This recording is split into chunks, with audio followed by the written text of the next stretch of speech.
আমি অপপ্রচার নিয়ে চিন্তিত না।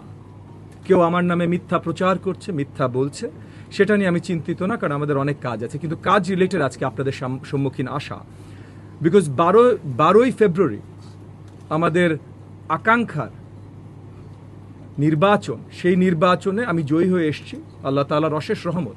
কিন্তু সেই জয়ের মানে জয় পাবার আগ পর্যন্ত অনেক চড়াই উতরাই আমাদের পার হতে হয়েছে।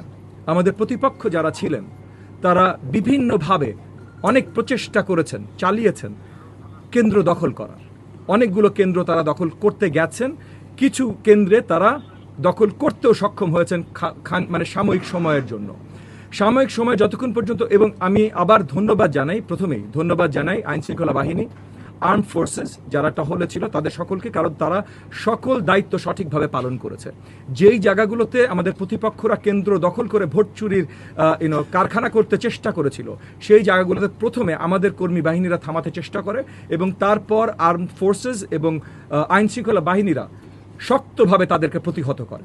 কিন্তু আইনশৃঙ্খলা বাহিনী পৌঁছাবার আগে বা আর্ম ফোর্সেস পৌঁছাবার আগে কিছু জায়গায় আমাদের নেতাকর্মীদের বিরুদ্ধে ভীষণভাবে হামলা হয়।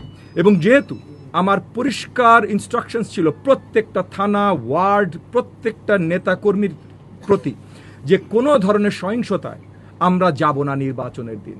কোনো ধরনের আমাদের ভোট সেন্টার দখলের দরকার নাই, আমরা আত্মবিশ্বাসী আমরা জয়ী হয়ে আসবো। আর যদি জয়ী নাও হয়ে আসি, তবুও আমরা গণতন্ত্রে বিশ্বাসী, কোনো ধরনের গণতন্ত্রের বিরোধী কাজ আমরা করতে রাজি না। প্রত্যেকটা নেতাকর্মীকে এইটা পর্যন্ত ওয়ার্নিং দেওয়া ছিল যে তাদের নামে যদি কোনো ধরনের অ্যাকচুয়াল এভিডেন্স আমি খুঁজে পাই যে তারা আগ বাড়িয়ে কোনো একটা সহিংসতায় জড়িত হয়েছে বা তারা সেন্টার দখল বা কোনো কিছু অরাজকতা করতে চেষ্টা করেছে, ওই মুহূর্তে আমি বিএনপি হাইকমান্ডের সাথে কথা বলে তাদেরকে ইমিডিয়েট মানে সারা জীবনের জন্য দল থেকে বহিষ্কারের আদেশ এনে দেব। সো এই জায়গা থেকে আমাদের পরিষ্কার ইনস্ট্রাকশন ছিল, এবং আমাদের নেতাকর্মীরা কোথাও কোনো অরাজকতা সৃষ্টি করে নাই। কিন্তু আমাদের প্রতিপক্ষ এবং যে ক্যান্ডিডেট ছিল সে নিজে এক একটা কেন্দ্রে যে অরাজকতা তৈরি করতে চেষ্টা করেছে, এবং আমার মানে কয়েক শত নেতাকর্মীরা বিশালভাবে আহত হয়েছে। আজকে আপনাদের প্রেস কনফারেন্স ডেকেছি কারণ আমার একটা নেতা একটা কেন্দ্রে এতটাই তাকে আহত করা হয়েছে, এবং এগেন আমাদের প্রতিপক্ষ যে ছিল নির্বাচনে প্রধান প্রতিপক্ষ, তাদের কর্মী বাহিনী এতটাই আহত করেছে যে উনি এখন মৃত্যুর সাথে লড়াই করছেন। সো এই যে মৃত্যুর সাথে লড়াই করছেন, এইটা আমরা কখনোই কোনো ধরনের আইনি বিচার ছাড়া ছেড়ে দিতাম না, এখনো ছেড়ে দেব না।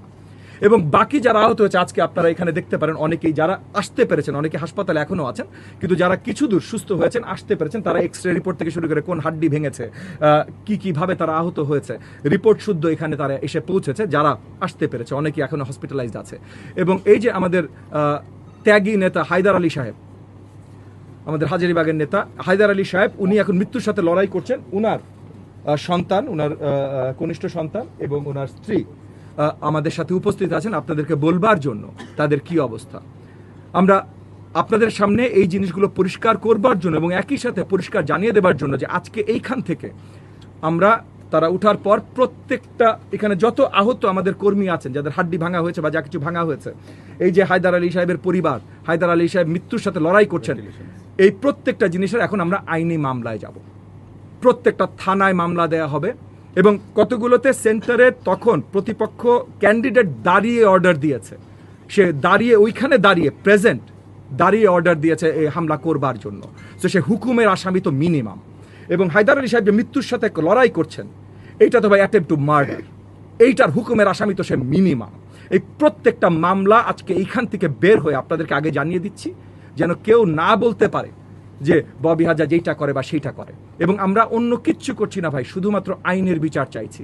এবং তবু আপনাদের বলে কয়ে চাইছি, কারণ আমরা কিন্তু সরকারে আছি, আমরা চাইলে অনেক কিছু করতে পারি, কিন্তু সেইটা সুন্দরভাবে গণতান্ত্রিক প্রক্রিয়া হবে না বলে আপনাদেরকে ডেকে নিয়ে আপনাদেরকে পরিষ্কার জানিয়ে, আপনাদের কোনো প্রশ্ন থাকলে সেই প্রশ্নগুলোর উত্তর পরিষ্কার আপনাদেরকে দিয়ে তারপর আমরা মামলাগুলো দায়ের করব। এইখানে ছোট্ট একটু আমি আপনাদের অনুমতি চাচ্ছি।